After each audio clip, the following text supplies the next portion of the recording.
سعودی عرب کا شہر دارالحکومت جو ریاض ہے وہاں سے 250 کلومیٹر کے فاصلے پر ایک شہر ہے زلفی شہر، وہاں پر دہشت گردوں نے کاروائی کی ہے اور کاروائی جو ناکام اس سے ایک حملے کی کوشش کی ہے اور ناکام کاروائی کی کوشش کی ہے، اور دہشت گردوں کا ہدف یہ تھا کہ وہاں پر جو خفیہ ایجنسی کا دفتر تھا، ادارہ تھا، اس پر حملہ کیا جائے اور وہاں جو فوجی اہلکار یا باقی جو لوگ تھے حکومتی لوگ ان کو نشانہ بنایا جائے، لیکن وہاں کی پولیس نے ٹارگٹ کیا اور پولیس نے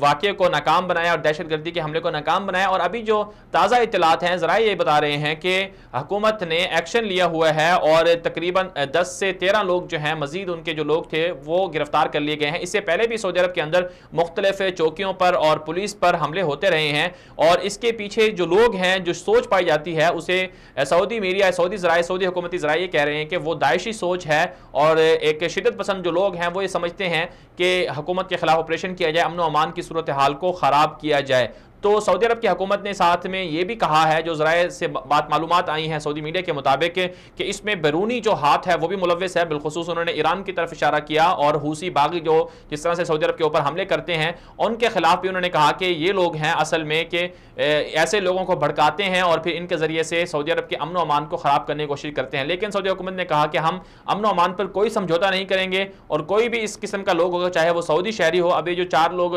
مارے گئے ہیں حملے میں سعودی شہری تھے، لیکن ان کو انہوں نے مار دیا چونکہ وہ حملہ کر رہے تھے پولیس کے اوپر، تو انہوں نے کہا کہ کوئی اس پر سمجھوتا نہیں کیا جائے گا۔ بہرحال سعودی عرب کا امن و امان اس لیے بھی ضروری ہے کہ وہاں پر